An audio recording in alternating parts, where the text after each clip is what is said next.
Olá, amigos e amigas, estamos de volta. Esse é o nosso terceiro vídeo aqui do nosso curso prático sobre prisões e medidas cautelares. Nós falamos agora há pouco sobre a súmula 691, que estava falando de motivação, ali de fundamentação, mas surge algo importantíssimo aqui para a gente. Quando nós lemos o artigo da Lei de Abuso de Autoridade, que fala ali que o juiz que decretar uma medida cautelar fora das hipóteses legais, ele pode ser responsabilizado por crime de abuso de autoridade, nós mencionamos algo que há um tempo não se ouvia, que foi a ideia da condução coercitiva, né? O que é a condução coercitiva? Onde foi que ela apareceu? Ela apareceu aqui no artigo 9º, né, da nova Lei de Abuso de Autoridade, no artigo 10, que diz assim: decretar condução coercitiva de testemunha ou investigado manifestamente descabida ou sem prévia intimação de comparecimento ao juízo. Aconteceu muito, né, principalmente nessas operações da Polícia Federal, a ideia de condução coercitiva. O que ela significa? O presidente ali, a pessoa que está comandando o inquérito, que está dirigindo o inquérito, normalmente um delegado da Polícia Federal ou um membro do Ministério Público, já que está autorizada a investigação por parte do Ministério Público, ele avaliando o caso, dentre os elementos que estavam ali presentes na investigação, eles não chegaram ao ponto de verificar a necessidade, né? Vamos supor que já estavam utilizando ali a nossa ideia de teoria dos degraus, não chegaram a ver a necessidade de uma prisão, né? Então, eles fizeram ali a representação, fizeram ali o requerimento pela condução coercitiva. A pessoa, durante a deflagração da operação, saíam mandados de busca e apreensão, saíam mandados de prisão, saíam mandados de afastamento de sigilo, indisponibilidade de bens, enfim, as medidas cautelares que foram solicitadas naquele momento, mas saía também os mandados de condução coercitiva. Na prática, a pessoa era obrigada, para quem não viveu esse momento, a pessoa era obrigada ali, durante a execução dos mandados, era obrigada a sair da sua casa e era levada à delegacia de polícia e posta à presença da autoridade que estava ali no comando, presidindo a investigação. E ele dava o seu depoimento ou afirmava o seu direito de permanecer, reafirmava o seu direito de permanecer calado. Essa discussão ganhou muita força, porque acaba que durante uma operação da Polícia Federal não interessa para a sociedade, para a imprensa. Daqui a pouco nós temos um capítulo específico sobre isso, sobre essa questão da popularização, né, do populismo que envolve uma operação da Polícia Federal ou uma simples decretação de prisão. Para a sociedade não interessa de que forma aquela pessoa colaborou para a suposta prática criminosa. O que se tem em mente é que a Polícia Federal esteve lá na casa dela e ela foi levada à delegacia. Não se sabe se presa, não se sabe se conduzida coercitivamente, prestar esclarecimentos, não se sabe por quê, mas se sabe que ela estava envolvida naquela operação e por isso a sociedade já fazia um pré-julgamento, né, daquela pessoa, expondo ali a sua imagem, a sua honra perante o público. Isso, por ter sido popularizado, foi questionado, obviamente, e chegou ao Supremo Tribunal Federal através da arguição de descumprimento de preceito fundamental, número 395 e depois 494, uma delas proposta pela própria OAB, com relatoria do ministro Gilmar Mendes. O que foi discutido lá? Foi discutido que no artigo 260 do Código de Processo Penal, que trata dessa ideia da condução coercitiva, o que diz o 260? Vamos lá. Se o acusado não atender à intimação para o interrogatório, reconhecimento ou qualquer outro ato que sem ele não possa ser realizado, a autoridade poderá mandar conduzi-lo à sua presença. O que foi discutido é que se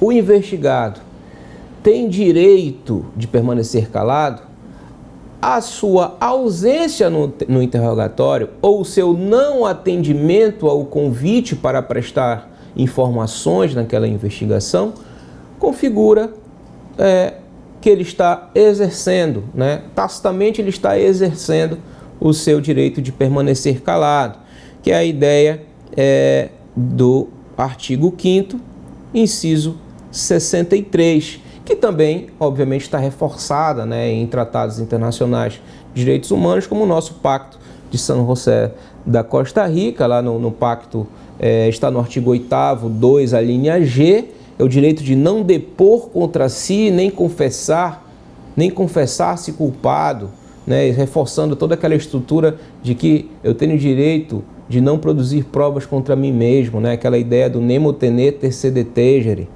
do latim. Então isso tudo foi posto em xeque, foi posto em julgamento, até que chegou-se à decisão de que por 6-5, novamente esse placar de 6-5 no Supremo Tribunal Federal, foi declarada a inconstitucionalidade da expressão para interrogatório no artigo 260 do Código de Processo Penal. Essa parte, portanto, se o acusado não atender à intimação para um interrogatório, foi declarada inconstitucional. Isso, obviamente, que aplicado às operações da Polícia Federal ou qualquer outra operação policial ou investigação do Ministério Público, levou a autoridade à seguinte posição. Bom, eu não tenho elementos aqui, antes ele fazia assim, eu não tenho elementos aqui para representar pela prisão. Então aqui eu vou representar pela condução coercitiva. Mas agora o Supremo Tribunal Federal me impediu de representar pela condução coercitiva, porque não seria o caso, porque ele não é obrigado a comparecer. Então agora eu vou optar pela prisão. Então pareceu, a impressão que deixou é que as autoridades passaram a representar mais pela prisão temporária, mais pela prisão preventiva, para fugir dessa impossibilidade imposta pelo artigo 260, após análise do Supremo Tribunal Federal. É óbvio que isso aqui, ele está muito claro para a gente que está ligado à pessoa do investigado, a pessoa que, de certa forma, participou daquela prática, suposta prática criminosa. Ele está ali na condição de investigado, Se ele estiver ali na condição de testemunha, ele vai ser obrigado a comparecer caso ele não atenda a intimação. Isso foi muito debatido, muito discutido. A pessoa, qual é a lógica? A lógica é que a pessoa precisa ser intimada, caso ela recuse o atendimento, a recalcitrância ao atendimento, a desobediência à ordem de participar, de colaborar com aquela investigação ali como testemunha, qualquer outro ator desse processo, ele poderá ser levado obrigatoriamente, desde que ele não seja um investigado. Agora, o interessante, e aqui é mais uma alteração, sempre que vocês virem aí no nosso material de apoio, atenção, é porque é uma novidade, é uma alteração legislativa importante. Caso o interrogado manifeste seu direito de permanecer calado, a insistência da autoridade poderá configurar abuso de autoridade nos termos da nova lei. Olha só, gente, isso é importantíssimo, porque na prática, talvez até de uma forma sem intenção de praticar um crime, os delegados de polícia que conduziam interrogatórios, e eu cheguei a participar, de vários interrogatórios com clientes que naquela oportunidade, sobre aquela pergunta ou naquele momento, não era prudente avançarmos na questão das informações que estavam sendo perguntadas.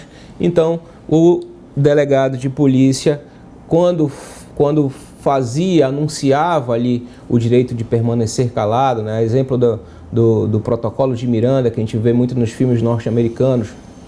Você tem o direito de permanecer calado, você tem o direito a um advogado, né? Tudo que você disser poderá ser usado contra você no tribunal. Quando a autoridade policial anuncia ali que a pessoa tem o direito de permanecer calado e inicia o interrogatório, ele pode dizer assim, olha, eu vou exercer o meu direito de permanecer calado. Isso orientado, obviamente, pelo advogado, né? Ninguém vai fazer isso sem uma orientação. E o delegado de polícia acabava prosseguindo nas perguntas. Ele exerceu o direito de permanecer calado na primeira. E aí, faz a segunda pergunta. Onde você estava tal dia, tal hora? Não vai responder. Aí coloca lá embaixo. Exerceu o direito de permanecer calado. E no sábado, tal hora, tal dia? E naquela informação se conhece aquela pessoa, se trabalhou naquela empresa. Então o delegado de polícia, ali, a autoridade policial ou a autoridade que estava na investigação, ele elencava o rol das perguntas que foram feitas e dizia em todas que a resposta era para exercer o direito de permanecer calado. Como eu disse agora há pouco, consciente ou inconscientemente, dolosa ou não, as autoridades, nos casos que eu participei, continuavam fazendo essas perguntas. E alguns, obviamente, nós questionamos quando era bom para a estratégia do nosso trabalho, questionávamos, impedíamos o prosseguimento, saíamos do interrogatório, para não permitir que ali a pessoa do investigado passasse por aquele constrangimento. Não deixe de ser um constrangimento. Mesma coisa que você disser não para uma coisa e ali continuar insistindo. Então vamos lá no artigo 15, da nova lei de abuso de autoridade, que deixou muito claro para a gente o seguinte: constranger a depor sobre ameaça de prisão pessoa que em razão de função, ministério, ofício ou profissão deva guardar segredo ou resguardar sigilo, pena de detenção de 1 a 4 anos e multa. Parágrafo único. Incorre na mesma pena quem prossegue com o interrogatório 1. De pessoa que tenha decidido exercer o direito ao silêncio, ou 2.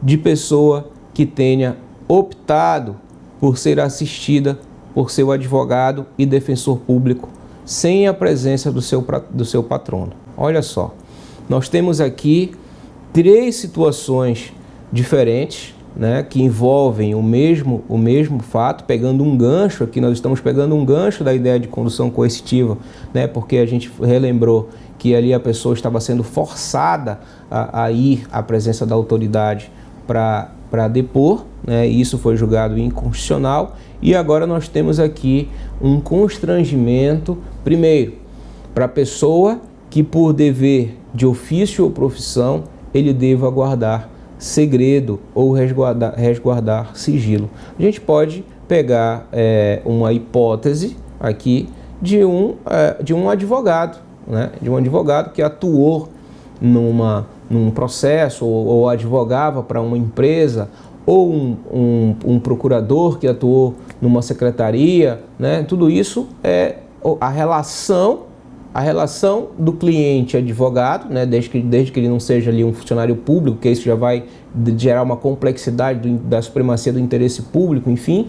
Estou falando aqui, para facilitar a nossa compreensão disso, de um advogado privado, né, que está ali garantindo, terá garantido ali o seu sigilo da relação advogado-cliente.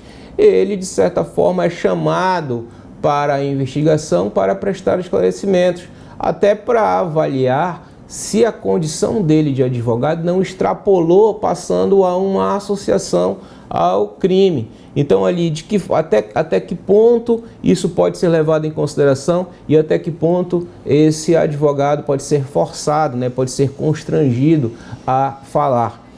Se houver transposição do limite do razoável aqui, o artigo 15 é muito claro ao falar constranger a depor sob ameaça de prisão. Sob ameaça de prisão. E a gente vai tratar depois sobre esse tema com um pouco mais de profundidade quando nós falarmos da prisão para delação, né? Que é uma situação que se popularizou ali na Operação Lava Jato. Se nós pegarmos a Lava Jato, ela começou com uma prisão que depois virou uma delação premiada e acabou formando ali aquela árvore genealógica da Operação Lava Jato, e chegamos ao alcance mundial, né, ao status mundial de maior operação do planeta, justamente por conta disso. Se houver qualquer ameaça, constrangimento, que retire a vontade livre e espontânea da pessoa de colaborar com aquele processo, esse depoimento não vai ser válido, né? Esse depoimento não vai ser válido. Então nós temos aqui uma jurisprudência, uma decisão que pode esclarecer isso, e ela trata da prisão para delação. Vou antecipar isso aqui só para que a gente possa ilustrar essa nossa fala. Vou pôr na tela essa jurisprudência. Ela está aqui em inglês porque ela é da Corte Europeia de Direitos Humanos. É o caso Netvilishvili e Togonidze contra Geórgia, né? Foi julgada em 8 de setembro de 2014, né?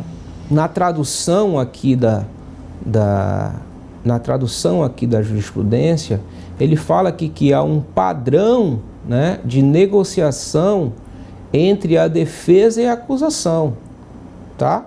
Incluindo a clara definição de cooperação para a investigação, tá? Então, olha aqui, sempre o depoimento ele deve ser feito voluntariamente e livre de qualquer pressão. Esse caso aqui, essa jurisprudência aqui, Togonidze e Netvilishvili contra a Geórgia, vamos voltar aqui para onde a gente estava. Essa jurisprudência Togonidze e Netvilishvili contra a Geórgia, ela pode ter força para anular toda a Operação Lava Jato, né? E isso aqui eu estou colocando para vocês num caráter dentro do nosso curso, né? Uma questão muito relevante. Só voltar aqui para o artigo 15, né, que nós estávamos tratando.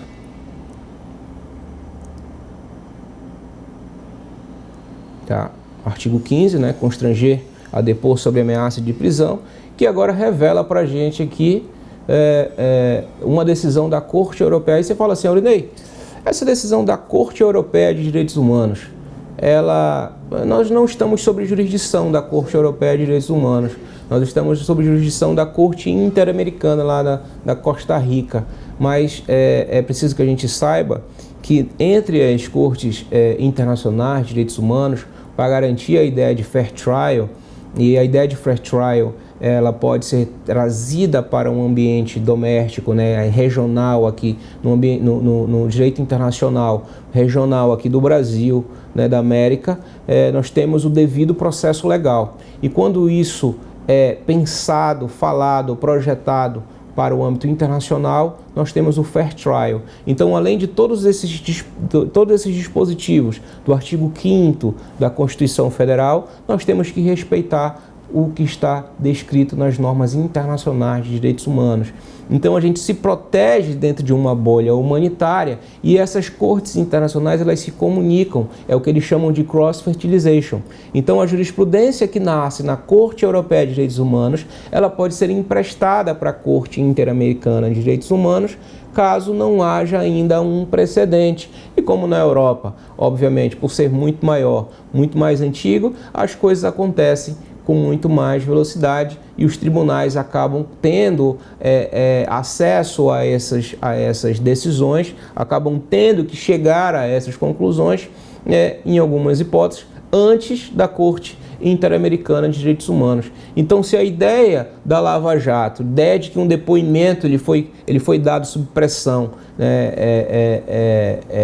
para obter a delação de alguém, ele será inválido. E como aí no caso a Lava Jato nasceu de uma delação que foi fruto de pressão e fruto de uma prisão, não tem, nem precisa dizer, Aurinei, não houve tortura, não houve pressão, mas só o fato da pessoa estar encarcerada, seja lá quantos dias for, para pensar, para refletir na vida, ela já muda um pouco a perspectiva dela sobre a vontade de falar sobre determinado assunto ou até de se auto-incriminar para se livrar daquele ambiente prisional. Então, quando ele traz aqui quando ele trouxe aqui essa expressão no artigo 15 sobre ameaça de prisão, isso aqui é uma ameaça que pode ali no momento anterior ao cárcere levar a pessoa a um constrangimento e ela ser submetida a falar, e ela ser obrigada a falar sobre determinado assunto, e é por isso que está aqui configurando crime com pena de detenção de 1 a 4 anos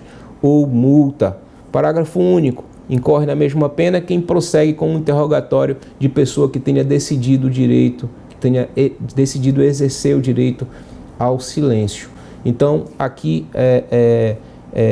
finaliza, né, põe um ponto aqui a nossa discussão da condução coercitiva, do direito ao silêncio, do direito de não produzir provas contra si mesmo, e é por isso que todos esses dispositivos estão hoje ligados aqui à nova lei de abuso de autoridade, só reforçando aqui o inciso 2, quando ele diz que também se a pessoa necessita ou informa que ele quer garantir a presença do advogado dele, a autoridade ela não poderá insistir na continuidade daquele julgamento sem a presença de um advogado. Óbvio que isso gera uma dificuldade, né, de produzir uma prova daquela pressão, uma prova daquela insistência, uma prova daquela coação, mas é preciso que todas as autoridades tenham ciência do risco que estão correndo agora diante desse novo cenário legislativo. Tá? Então a gente faz uma pausa aqui nesse vídeo e daqui a pouco a gente volta com a ideia de juiz de garantias, um tema importantíssimo,